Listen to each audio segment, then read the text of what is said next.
तो आज हम 14 नवंबर 2025 की एक बहुत ही दिलचस्प आध्यात्मिक संवाद को समझने की कोशिश करेंगे, जिसे मुरली कहा गया है। इसमें कुछ ऐसे विचार हैं जो हमारे सोचने के तरीके को वाकई चुनौती देते हैं। आज हमारा मकसद सिर्फ ये जानना नहीं है कि इसमें क्या लिखा है, बल्कि ये समझना है कि ये ज्ञान रोजमर्रा की जिंदगी जीने के तरीकों को कैसे बदल सकता है। बिल्कुल। और ये रोज के तनाव, नुकसान और खुशी जैसी चीजों को देखने का एक एक बिल्कुल ही अलग नजरिया देता है। इसमें कुछ ऐसे शब्द हैं, कुछ उपमाएं हैं जो पहली बार सुनने में बहुत अजीब लग सकती हैं। जैसे आपने कहा रूहानी फांसी या दुनिया को एक ड्रामा समझना। तो आज हम इन्हीं गहराइयों में उतरेंगे और देखेंगे कि इन विचारों के पीछे का असली मतलब क्या है। चलिए तो फिर शुरू करते हैं। सबसे पहली बात जो मेरा ध्यान खींच रही है वो है रूहानी फांसी। सच कहूं तो ये शब्द सुनकर ही मेरे मन में कई सवाल आ रहे हैं। फांसी तो एक सजा जैसी लगती है, बहुत कठोर शब्द है। इसे आध्यात्मिकता से क्यों जोड़ा गया है? आमतौर पर तो ध्यान, एकाग्रता ऐसे नरम शब्दों का इस्तेमाल होता है। हाँ, ये सवाल बहुत स्वाभाविक है और इस शब्द का चुनाव ही इसकी खासियत है। इसका शाब्दिक अर्थ है बुद्धि को दुनिया की सभी बातों से हटाकर अपने असली घर यानी परम धाम में पूरी तरह से स्थिर कर देना। लेकिन फांसी शब्द का जो मनोवैज्ञानिक असर है वो बहुत गहरा है। जहां ध्यान या एकाग्रता एक धीरे धीरे होने वाली प्रक्रिया लगती है, वहीं फांसी वो एक झटके में पूरी तरह से दुनिया से वैराग्य या डिटैचमेंट की बात करता है। यह एक तीव्र और संपूर्ण समर्पण का प्रतीक है। अच्छा, तो ये एक तरह का मेंटल शॉक ट्रीटमेंट है ताकि बुद्धि इधर उधर भटके ही नहीं। पर क्या ये एक ऐसी अवस्था है जिसे कोई इंसान पूरे दिन बनाए रख सकता है, काम करते हुए, परिवार में रहते हुए? ये कैसे संभव है? स्रोत इसे एक अभ्यास के रूप में बताता है जिसे खासकर सुबह के समय या ध्यान में पक्का करना होता है। लेकिन इसका लक्ष्य ये है कि ये अवस्था, ये याद दिन भर के कामों में अंदर ही अंदर चलती रहे, एक बैकग्राउंड म्यूजिक की तरह। आप अपना काम कर रहे हैं, लेकिन अंदर से आप अपनी उस ऊंची अवस्था और अपने असली घर से जुड़े हुए हैं।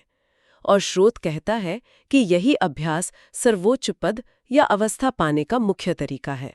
ये ज्ञान इतना अनोखा बताया गया है कि सन्यासी भी ब्रह्म में लीन होने की बात करते हैं, अपने असली घर परमधाम वापस जाने की नहीं। ठीक है, तो अगर रूहानी फांसी उस सर्वोच्च पद को पाने का तरीका है, तो इसका रोजमर्रा की जिंदगी पर क्या असर होता है?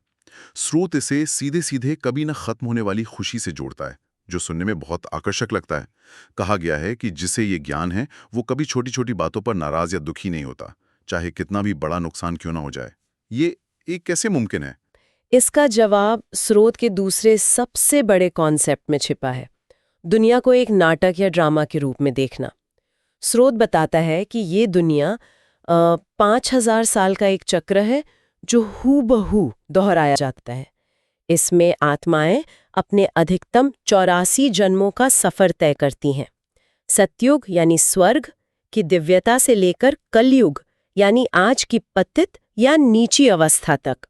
जिसे ये पूरा चक्र और इसका हर सीन समझ आ जाता है, वो दुनियावी नुकसान से विचलित नहीं होता। लेकिन एक मिनट, यहाँ एक बड़ा सवाल उठता है। अगर सब कुछ एक पहले से लिखा हुआ ड्रामा है और हर 5000 साल बाद वैसे का वैसा ही होना है, तो क्या ये नजरिया हमें समाज से अलग थलग और निष्क्रिय नहीं बना देगा? अगर किसी के साथ कुछ बुरा हो रहा है तो ये सोचकर चुप बैठ जाना कि ये तो ड्रामा का सीन है, क्या ये सही है? इससे तो किसी की मदद करने या समाज को बेहतर बनाने की प्रेरणा ही खत्म हो जाएगी।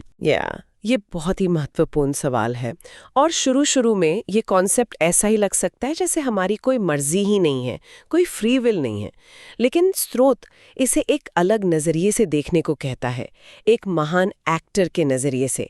एक अच्छा एक्टर ये जानता है कि स्क्रिप्ट पहले से लिखी है, लेकिन वो अपने रोल को पूरी लगन और परफेक्शन से निभाता है ना।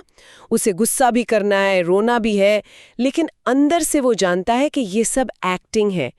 इसी तरह ज्ञानी व्यक्ति दुनिया में अपना हर पार्ट, एक माँ का, एक कर्मचारी का, एक दोस्त का, पूरी जिम्मेदारी से निभाता है, लेकिन अंदर से वो परिणामों से और दुख सुख से डिटैच्ड रहता है।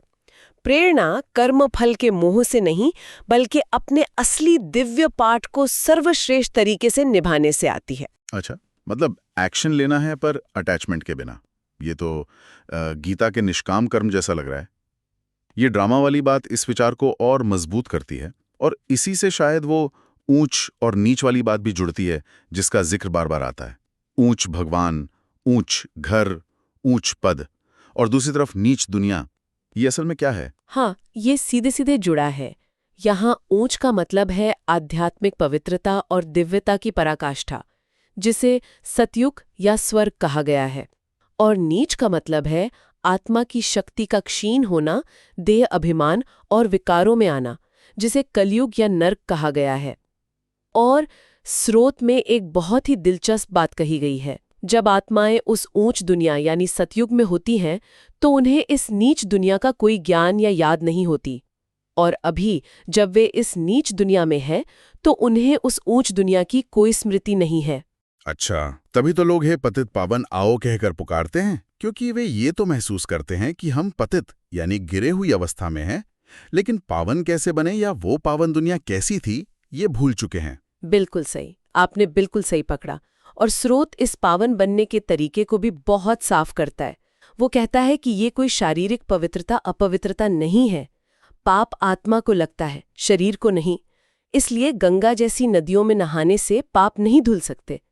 एकमात्र उपाय है मामेकम याद करो, यानी एक परम पिता को याद करो, क्योंकि उसी याद की अग्नि से आत्मा पर लगे विकर्मों का मैल कटेगा। तो अगर गंगा स्नान जैसे बाहरी कर्मकांड काम नहीं करते, तो फिर पारंपरिक ज्ञान जैसे शास्त्र पढ़ना या हठयोग करना, इन रास्तों के बारे में स्रोत का क्या कहना है? स्रोत इन दोनों के बीच एक बहुत साफ लकीर खींचता है।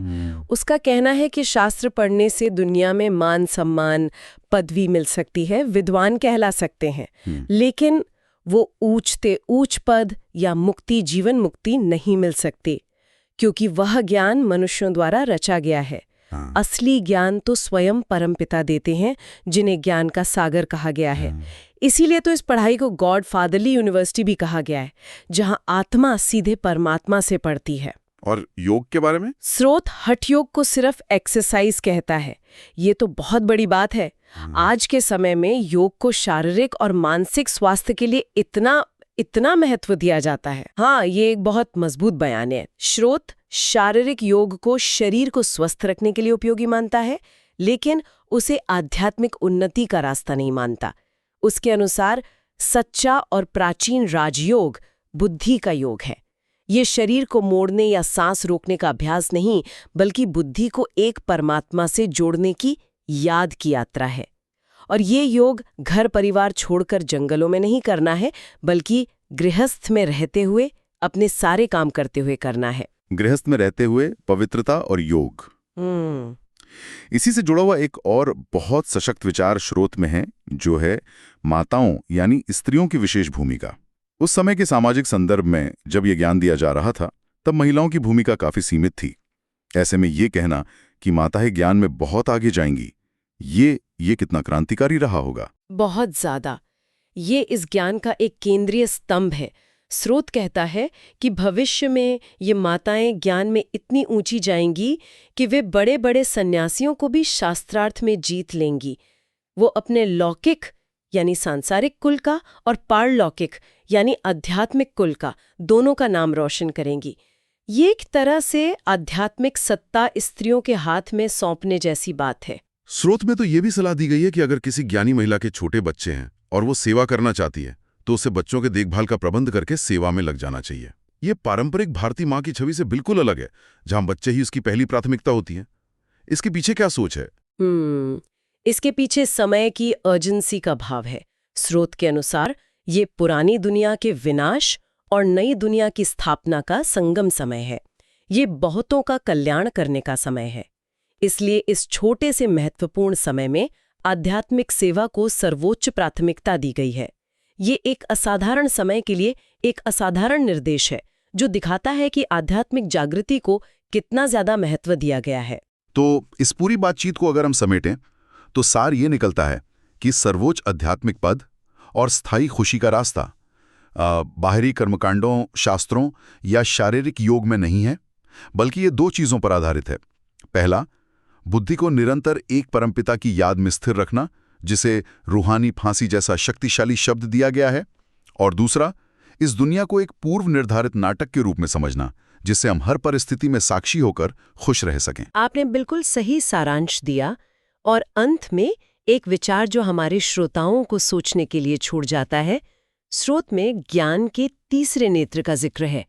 कहा गया है कि ये ज्ञान मिलने से आत्मा त्रिकालदर्शी बन जाती है, यानी तीनों कालों, अतीत, वर्तमान और भविष्य को जानने वाली। ये एक दिलचस्प सवाल खड़ा करता है। अगर ज्ञान सिर्फ जानकारी न होकर हमारे देखने का नजरिया ही पूरी तरह बदल दे तो कैसा महसूस होगा?